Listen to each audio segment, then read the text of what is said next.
നമസ്കാരം. ദയവ് ചെയ്ത് കേരളത്തിലെ മനുഷ്യർ ഇവിടെ എന്തെങ്കിലും നല്ല കാര്യങ്ങൾ നടക്കുന്നുണ്ടെങ്കിൽ, നിങ്ങൾക്ക് അങ്ങനെ തോന്നുന്നുണ്ടെങ്കിൽ അതിനെ പിന്തുണയ്ക്കണം എന്ന് ഒന്ന് അഭ്യർത്ഥിക്കാൻ വേണ്ടിയിട്ടാണ്. കാരണം ഇന്നിപ്പോൾ സോഷ്യൽ മീഡിയ ഒക്കെ വളരെ ആക്റ്റീവാണ്, എല്ലാവർക്കും അതിൽ അഭിപ്രായങ്ങൾ പറയാം, അത് നല്ലതാണ്, തെറ്റൊന്നുമില്ല. പക്ഷെ ആ ഒരു സൗകര്യത്തെ ഉപയോഗപ്പെടുത്തി എല്ലാ നന്മകളുടെയും മുകുളങ്ങളെ തകർക്കുക എന്ന ഒരു സമീപനം ഇപ്പൊ അടുത്ത കാലത്തായി വർദ്ധിച്ചുകൊണ്ടിരിക്കുകയാണ്. നേരിട്ട് കാര്യത്തിലേക്ക് വന്നാൽ ഇപ്പൊ നമുക്ക് കഴിഞ്ഞ ദിവസം നമ്മുടെ രാധാകൃഷ്ണൻ മിനിസ്റ്റർ അദ്ദേഹം MP ആയി പോകുമ്പോൾ അവസാനം വെച്ചൊരു ഉത്തരവുണ്ട്. അത് പട്ടികജാതി കോളനികൾ, പട്ടികവർഗ ഊരുകൾ അവർക്ക് വേണമെങ്കിൽ അവരുടെ പേര് മാറ്റണമെന്നല്ല, നിങ്ങൾക്ക് മാറ്റാവുന്നതാണ് എന്നൊരു ഉത്തരവാണ്. ഈ ഉത്തരവിനെ യഥാർത്ഥത്തിൽ ഒരുപാട് പേർ അതിനെ സ്വാഗതം ചെയ്തു. കാരണം അതിന്റെ പിറകിലുള്ള ഒരു സാംസ്കാരികമായ അടിമത്തം ഒഴിവാക്കുന്നതിന് വേണ്ടിയിട്ടുള്ള താല്പര്യത്തെ മനസ്സിലാക്കി ആളുകൾ അതിനെ പിന്തുണച്ചു. പക്ഷേ ഒരു ദിവസമൊക്കെ കഴിഞ്ഞപ്പോ ഞാൻ തന്നെ ഒരു 5-6 വീഡിയോകൾ കാണുകയുണ്ടായി. 100 കണക്കിന് പോസ്റ്ററുകൾ നമ്മുടെ ഫേസ്ബുക്കിലും വാട്സാപ്പിലും ഒക്കെ ഇങ്ങനെ പ്രചരിച്ചുകൊണ്ടിരിക്കുക, ഇൻസ്റ്റയിലൊക്കെ. എന്താണ് അതിൻ്റെ ഒരു ഉള്ളടക്കം? എന്താണ്? ഇതൊന്നും ഒരു കാര്യമില്ല. പേര് മാറ്റിയാൽ കാര്യങ്ങൾ മാറുമോ? അവരുടെ ജീവിത നിലവാരം മെച്ചപ്പെടുത്തുകയല്ലേ വേണ്ടത്? ആദ്യം കുറെ പോസ്റ്ററുകളൊക്കെ കണ്ടു, അപ്പോൾ നമ്മളതിനെ അത്ര ശ്രദ്ധിച്ചില്ല, വിടാം എന്ന് വെച്ചു. ഇന്നലെ ഒരു വീഡിയോ കണ്ടു. അതൊരു അമ്മയും മകനും തമ്മിലുള്ള സംഭാഷണം പോലെയുള്ള ഒരു വീഡിയോ ആണ്. അപ്പൊ അതിലെ പറഞ്ഞു വരുന്നത് ഇത് തന്നെയാണ്. കോളനി എന്ന് പറയുന്നത് പട്ടികജാതി കോളനിയാന്ന് ഇപ്പൊ ഇവരോട് ആരാ പറഞ്ഞത്? റെയിൽവേ കോളനി ഇല്ലേ? SBI കോളനി ഇല്ലേ? അങ്ങനെ വലിയ വലിയ സമ്പന്നർ പാർക്കുന്ന കോളനികളില്ലേ? മെട്രോ നഗരങ്ങളിലെ വലിയ ഫ്ലാറ്റുകളില്ലേ? ഇത് കോളനി പട്ടികജാതിയാണ്, പട്ടികവർഗമാണ് എന്ന് ആരാണ് ഇപ്പൊ പറഞ്ഞത്? പിന്നെ ഇത് മാറ്റിയത് കൊണ്ട് വല്ല കാര്യമുണ്ടോ? അവസാനം ഒരു കൺക്ലൂഷൻ ഉണ്ട്. അമ്മ പറയുകയാണ്, അവരൊക്കെ ഒരു സാധു സ്ത്രീ ആയിരിക്കും കേട്ടോ, എനിക്കറിയില്ല പേഴ്സണലി. അവര് പറയാൻ, രഞ്ജിത്തിന്റെ പഴയ മമ്മൂട്ടി സിനിമയിൽ മമ്മൂട്ടിയുടെ കഥാപാത്രം അരിപ്രാഞ്ചിയാണല്ലോ, ഓർമ്മയുണ്ടാവും. അപ്പൊ അരിപ്രാഞ്ചി പേര് മാറ്റാൻ വേണ്ടി സ്വർണം കട നടത്തി. അവസാനം ആൾക്കാരെല്ലാരും കൂടി പറഞ്ഞു, സ്വർണം വിൽക്കുന്ന അരിപ്രാഞ്ചി അതുപോലെയാകുമോ? അപ്പൊ അതിന്റെ ചുവട് പിടിച്ച് ചിലർ ലക്ഷം വീട് കോളനി, അത് ലക്ഷം വീട് കോളനി നഗറായി മാറും. എന്താ കാര്യം? ഇതാണ് ഒരു പൊതുവായി ഉണ്ടാക്കിയെടുത്ത ഒരു ചിത്രം. എത്ര വലിയ കാര്യത്തെയും ഈ മട്ടിൽ പരിഹസിച്ച് പുച്ഛിച്ച് അതിന്റെ ഉള്ളടക്കപരമായ കാര്യങ്ങളിലേക്ക് പ്രവേശിക്കാതെ ഇല്ലാതാക്കി കളയാവുന്ന ഒരവസ്ഥ കേരളത്തിലെ സോഷ്യൽ മീഡിയ ഇടപെടലുകൾ കൊണ്ട് ഉണ്ടായിക്കൊണ്ടിരിക്കുന്നുണ്ട് എന്ന് നാം മനസ്സിലാക്കണം. യഥാർത്ഥത്തിൽ എന്താണ് ഇതിന്റെ പിറകിലുള്ള ഒരു കാര്യം? ആരാണ് ഈ ഉത്തരവ് ഇറക്കിയത്? പട്ടികജാതി പട്ടികവർഗ വകുപ്പാണ്. ചെറിയൊരു ഉത്തരവാണ്. അതിലെന്താ പറയുന്നത്? കാലങ്ങളായി നമ്മുടെ പട്ടികജാതി കോളനികൾ എന്നാണ് പറയുക. അതിന് ചില പേരുകൾ ഉണ്ടാവും.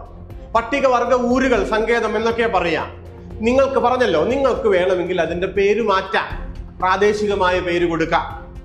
വേണമെങ്കിൽ ഇപ്പോൾ ആരുടെയെങ്കിലും പേരിനോട് കൂടിയാണ് അത് അറിയപ്പെടുന്നതെങ്കിൽ അത് അങ്ങനെ തന്നെ തുടരാം. ഈ കോളനി എന്ന പേര് അതിന്റെ ജാതിബോധത്തെ സൂചിപ്പിക്കുന്ന ആ പേര് മാറ്റാവുന്നതാണ്. ഇതാണ് അതിന്റെ ഒരു കാര്യം. അപ്പോ ഇത് പേര് മാറിയാൽ എല്ലാം മാറുമോ? തീർച്ചയായും മാറില്ല. അവരുടെ ഭൗതിക സാഹചര്യങ്ങളല്ലേ മാറേണ്ടത്? ആണ്. എന്താ സംശയം? ഇതിൽ വേറൊരു തമാശയുണ്ട് കേട്ടോ. ഞാൻ ഈ വീഡിയോ ഒക്കെ സ്റ്റാറ്റസ് ആക്കിയിട്ടുള്ള ഒരു 8-10 ആളുകളെ വെറുതെ ഒന്ന് ചെക്ക് ചെയ്ത് നോക്കി.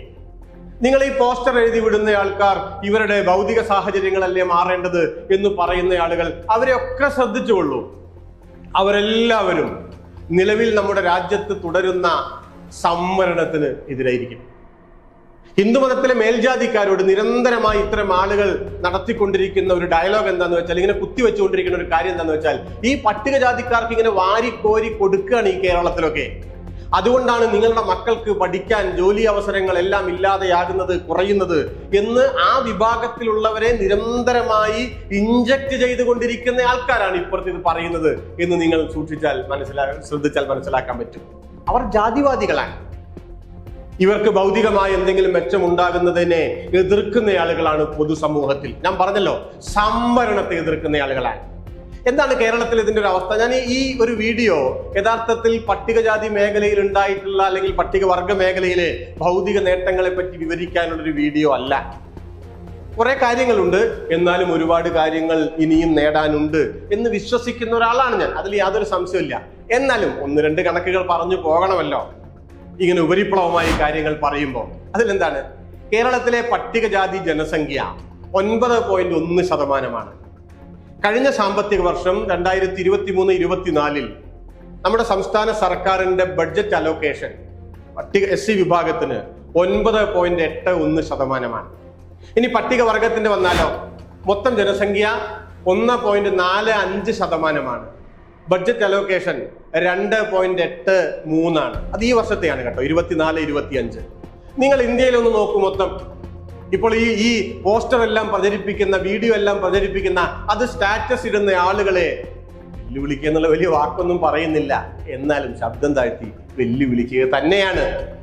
ഇന്ത്യയിലെ പട്ടികജാതി ജനസംഖ്യയ്ക്ക് തുല്യമായി ഇന്ത്യ ഗവൺമെന്റ് കഴിഞ്ഞ 10 കൊല്ലം അവരുടെ ഭൗതിക സാഹചര്യങ്ങൾ മെച്ചപ്പെടുത്താൻ തുക നീക്കിവെച്ചിട്ടുണ്ടോ? പട്ടികവർഗ മേഖലയിലെ ജനസംഖ്യ 8.6 ആണ്. SC മേഖലയിലെ 16.6. ഞാൻ ഓൾ ഇന്ത്യ അടിസ്ഥാനത്തിലാണ് പറയുന്നത്. തുക മാറ്റിവെച്ചിട്ടുണ്ടോ? മാറ്റിവെച്ച തുക മുഴുവനായി ചെലവഴിച്ചിട്ടുണ്ടോ? ഇല്ല. ഇന്ത്യയിലാകെ സഞ്ചരിക്കുന്ന ആളുകൾക്ക് അത് കാണാൻ പറ്റും. ഞാൻ പറഞ്ഞല്ലോ, കേരളത്തിൽ ആകെ ആയി എന്നല്ല കേട്ടോ.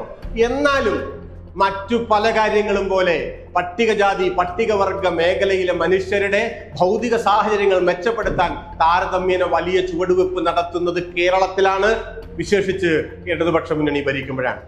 ഇനി വീടിന്റെയും സ്ഥലത്തിന്റെയും ഒക്കെ നോക്കൂ. കഴിഞ്ഞ 8 വർഷം കൊണ്ട് കേരളത്തിൽ പട്ടികജാതി വിഭാഗത്തിൽപ്പെടുന്ന 28,010 പേർക്ക് ഭൂമി നൽകിയിട്ടുണ്ട്. അവരെ ഭൂമിയുടെ ഉടമസ്ഥരാക്കി. ST മേഖലയിൽ 8,278 പേർ ഭൂമിയുള്ളവരായി. തിരുവനന്തപുരം ജില്ല ഇന്ത്യയിൽ ആദ്യമായി ഒരു ജില്ല എന്ന നിലയ്ക്ക് ഭൂമിയില്ലാത്ത എല്ലാ പട്ടികവർഗ വിഭാഗങ്ങൾക്കും ഭൂമിയുള്ള ആദ്യത്തെ ജില്ലയായി. വെറുതെ ഉണ്ടായതല്ല, ഇടപെടലിന്റെ ഭാഗമായി ഉണ്ടായതാണ്. ഇനി വീടിന്റെ കാര്യം നോക്കൂ. 2ാം പിണറായി സർക്കാരിന്റെ കാലത്ത് പട്ടികജാതി വിഭാഗത്തിന് ലൈഫ് മിഷൻ പദ്ധതിയിൽ ഉൾപ്പെടുത്തി 30,117 വീടുകൾ നൽകി. പട്ടികവർഗ വിഭാഗത്തിലോ 4,811 പേർക്ക്. അത്രയും വീടുകൾ. അത് മതിയോ? പോരാ. അടുത്ത ഒരു 4-5 വർഷത്തിനകം കേരളത്തിലെ ഈ മേഖലയിലെ മുഴുവൻ മനുഷ്യർക്കും വീട് നൽകുക, ഭൂമിയില്ലാത്തവർക്ക് ഭൂമി നൽകുക, അതിനുള്ള പദ്ധതികൾ നടന്നുകൊണ്ടിരിക്കുക. സവിശേഷമായ ഒരുപാട് പദ്ധതികൾ. ഞാൻ പറഞ്ഞല്ലോ, ഈ വീഡിയോയുടെ താല്പര്യം അതല്ല. പിന്നെയോ, എന്താണ് ഇത്തരമൊരു ഉത്തരവിലൂടെ സർക്കാർ ഉദ്ദേശിക്കുന്നത് എന്നതാണ്. നമ്മുടെ സമൂഹത്തിൽ ജാതി നിലനിൽക്കുന്നു എന്നതൊരു യാഥാർത്ഥ്യമല്ലേ? അതില്ല എന്ന് നമ്മൾ പറഞ്ഞാൽ ഇല്ലാതെയാകുമോ? ഇല്ലാതെയാകില്ല. ഈ ജാതിയാണ് ഇന്ത്യയുടെ ജനാധിപത്യത്തിന്റെ അന്തസത്തയെ തകർക്കുന്ന വിധത്തിൽ ഇവിടെ അസമത്വത്തെ പെരുകാൻ ഇടയാക്കുന്നത് എന്നതൊരു യാഥാർത്ഥ്യമല്ലേ? 175 കൊല്ലം മുമ്പേ ഭരണഘടന നിലവിൽ വരുന്ന സമയത്ത് അംബേദ്കർ നടത്തിയിട്ടുള്ള അദ്ദേഹത്തിന്റെ വിസ്തൃതമായ പ്രസംഗങ്ങളിൽ ആവർത്തിച്ച് പറയാറുള്ള ഒരു കാര്യമുണ്ട്. എന്താണ് നമ്മുടെ ലക്ഷ്യം? സമത്വം നേടലാണ്. ജനാധിപത്യം എന്നത് സമത്വമാണ്. സമത്വത്തെ തടയുന്ന കാര്യങ്ങൾ എന്തൊക്കെയാ? ഏറ്റവും പ്രധാനമായി സമത്വം നേടണമെങ്കിൽ നിങ്ങൾ 3 തരം സമത്വങ്ങൾ ഉണ്ടാക്കണം. അല്ല, സമത്വം നമ്മൾ പ്രസംഗിച്ചാൽ ഉണ്ടാവില്ല. 3 തരം സമത്വം. ഏതാണ്? 1 രാഷ്ട്രീയ സമത്വം, 2 സാമ്പത്തിക സമത്വം, 3 സാമൂഹിക സമത്വം. ഈ 3 സമത്വവും ചേരുന്നതാണ് സമത്വം. ആ സമത്വമാണ് ഡെമോക്രസി. ഇത് ഞാൻ പറഞ്ഞതല്ല, അംബേദ്കർ പറഞ്ഞതാണ്. അതിനുവേണ്ടിയാണ് ഭരണഘടന ഉണ്ടായത്. അതിനുവേണ്ടിയാണ് ഈ രാജ്യത്തെ സർക്കാരുകൾ ഭരിക്കുന്നത്. മനസ്സിലായോ? അതുകൊണ്ടാണ് പറയുന്നത് ഭരണം എന്ന് പറയുന്നത് ഭരണഘടന നടപ്പാക്കുന്ന പരിപാടിയാണ്. ഇതിൽ ആദ്യത്തെ സമത്വം നോക്കൂ, രാഷ്ട്രീയ സമത്വം. അത് 47 നേടി. 18 വയസ്സായാൽ നിങ്ങൾക്ക് ജാതി മത ഭേദമന്യേ വോട്ടവകാശം ഉണ്ട്. എല്ലാ വോട്ടിനും തുല്യമായിട്ടുള്ള പരിഗണനയാണുള്ളത്. നിങ്ങൾക്ക് പഞ്ചായത്ത് മെമ്പർ ആവാം, പ്രസിഡന്റ് ആവാം, MLA ആവാം, രാഷ്ട്രപതി വരെയാകാം. ആ സമത്വം, ഏത് സമത്വം? രാഷ്ട്രീയ സമത്വം നാം നേടിക്കഴിഞ്ഞു എന്നതിന്റെ ഉദാഹരണമാണ് ദ്രൗപദി മുർമു എന്ന ഒരു വർഗ വിഭാഗത്തിൽ നിന്നുള്ള ഒരു വനിത ഇന്ത്യയുടെ പ്രസിഡന്റായിരിക്കുന്നത്. അത് സാധ്യമായത് ഭരണഘടന വന്നതുകൊണ്ടാണ്. രാഷ്ട്രീയ സമത്വം നാം നേടിയത് കൊണ്ടാണ്. ബാക്കി 2 സമത്വങ്ങളുടെ കാര്യം നോക്കൂ. സാമ്പത്തിക സമത്വം ഇപ്പൊ ഞാൻ പറയേണ്ട കാര്യമുണ്ടോ? അതിങ്ങനെ അകന്നകന്ന് പോയിക്കൊണ്ടിരിക്കുകയാണ്. നമുക്ക് നേടാനായിട്ടില്ല. 75 വർഷത്തിന് ശേഷവും നേടാനായിട്ടില്ല. സാമൂഹിക സമത്വമോ? ജാതി എന്ന് പറയുന്നത് ഒരു ഹൈറാർക്കിയലായിട്ടുള്ള കാര്യമല്ലേ? മുകളിലേക്ക് പോകും തോറും അഭിമാനം, അന്തസ്, ആഹാ. താഴേക്ക് വരും തോറും അപമാനം, അവമതിപ്പ്. ഓഹോ, അല്ലേ ജാതി ശ്രേണിയുടെ പ്രത്യേകത? അത് ആരെങ്കിലും പറഞ്ഞുണ്ടാക്കുന്നതാണോ? അല്ല, അത് നൂറ്റാണ്ടുകളായി നിലനിന്ന ഒരു സാംസ്കാരിക ബോധത്തിന്റെ ബൈ പ്രൊഡക്റ്റ് ആണ്. അങ്ങനെ വരുമ്പോഴോ, ഇപ്പൊ ഞാനൊരു കൊച്ചു ഉദാഹരണം പറയാം. നോക്കൂ, നമ്മുടെ നാട്ടില് ബ്രാഹ്മിൻസ് പുട്ടുപൊടി ഉണ്ട് ഇല്ലേ? എന്തുകൊണ്ടാണ് ഒരു ചെറുമ പുട്ടുപൊടി ഇല്ലാത്തത്? ഒരു പുലയ സാമ്പാർ പൊടി? നമ്മുടെ നാട്ടിലെ ചെറുമക്കളും പുലയന്മാരും സാമ്പാർ വെക്കാത്തത് കൊണ്ടല്ല, പുട്ടുണ്ടാക്കാത്തത് കൊണ്ടല്ല, അവര് തന്നെ സമ്മതിക്കുന്നു ഞങ്ങളുടെ സ്വാദ് നല്ലതല്ല. സ്വാദൊക്കെ ഏതാ നല്ലത്? അത് തമ്പുരാന്റെ സ്വാദാണ്, മേൽജാതിക്കാരുടെ സ്വാദാണ്. ഇവിടെ നോക്കൂ, ജാതിയുടെ ഒരു ഐഡന്റിറ്റി, ജാതി സ്വത്വം ഒരേ സമൂഹത്തിലെ രണ്ട് വിഭാഗം മനുഷ്യരിൽ രണ്ട് തരത്തിലാണ് പ്രവർത്തിക്കുന്നത്. അതുകൊണ്ട് നാം മനസ്സിലാക്കേണ്ടത്, ഒരു കൂട്ടർ ജാതി പറയുന്നത് ഒരു കാര്യവും വേറൊരു കൂട്ടർ ജാതി പറയുന്നത് വേറൊരു കാര്യവുമാണ് എന്ന് മനസ്സിലാക്കണം. തെങ്ങിനും കവുങ്ങിനും ഒരേ തളപ്പ് കെട്ടരുത് എന്ന് കാരണവന്മാര് പറയില്ലേ? ഒരു വിഭാഗത്തിന് ജാതി എന്ന് പറയുന്നത് ഒരു സാംസ്കാരികമായിട്ടുള്ള ഒരു മൂലധനമാണ്, ഒരു കൾച്ചറൽ ക്യാപിറ്റൽ എന്ന് പറയും. അപ്പൊ ബ്രാഹ്മൺ എന്ന് പറയുന്നത് ഒരു സാംസ്കാരിക മൂലധനമായിട്ട് മാറുകയാണ്. മറ്റൊരു വിഭാഗത്തിനോ ജാതി അവമതിപ്പായിട്ട് മാറുകയാണ്. അത് കൊള്ളില്ല എന്ന് തോന്നുകയാണ്. എങ്ങനെ തോന്നി? നിയമത്തിലുണ്ടോ? ക്ലാസ് മുറിയിൽ പഠിപ്പിച്ചോ? ആരെങ്കിലും പ്രസംഗത്തിൽ അങ്ങനെ പറഞ്ഞോ ഇതിങ്ങനെയാണെന്ന്? ആരും പറഞ്ഞില്ല. പറയുമ്പോൾ എല്ലാവരും സമത്വമാണ് പറയുന്നത്, തുല്യതയാണ് പറയുന്നത്. പിന്നെയോ സാംസ്കാരികമായ അടിമത്തത്തിന്റെ ഭാഗമായിട്ടുണ്ടായിട്ടുള്ള ബൈ പ്രൊഡക്റ്റ് ആണ് ഈ സാമൂഹികമായ അന്തരം എന്ന് മനസ്സിലാക്കണം. ജാതി പേരുകളുള്ള കോളനികളില്ലേ? എനിക്ക് പരിചയമുള്ള ഒരു കോളനി ഉണ്ട്, അതിന്റെ പേര് നായാടി കോളനി എന്നാണ്. ഒന്ന് ആലോചിച്ച് നോക്കൂ. സ്വാതന്ത്ര്യം വാങ്ങിയിട്ട് 75 കൊല്ലം കഴിഞ്ഞു. ഒരു കുട്ടി സ്കൂളിൽ ചേരുകയാണ്. ഞാൻ എൻ്റെ നാട്ടിലെ ടീച്ചർമാരോടൊക്കെ പറയാറുണ്ട്, രാജേഷ് NC എന്ന പേരുള്ള ഒരു കുഞ്ഞ് എന്ന് വിചാരിക്കുക. ഈ NC എന്ന സർനെയിം അല്ലേ, അതിനെ നിങ്ങളൊന്ന് വലുതാക്കിയാൽ കിട്ടുന്നത് എന്താ? രാജേഷ് നായാടി കോളനി എന്നാണ് അല്ലേ? 75 കൊല്ലം കഴിഞ്ഞ് നായാടി എന്ന ഈ സാംസ്കാരികമായിട്ടുള്ള ഈ ഒരു അവബോധത്തിന്റെ മാറാപ്പുണ്ടല്ലോ, അതിനെ ഒന്ന് എടുത്തു മാറ്റാൻ സാധിക്കാത്ത സമൂഹമാണ് നമ്മുടേത് എന്നതാണ് ഇതിന്റെ ദുഃഖം, അതിന്റെ ദുരന്തം. അതുകൊണ്ടോ അത് മാറ്റാനുള്ള ഒരു കുഞ്ഞു ശ്രമം അങ്ങനെ കണ്ടാൽ മതി.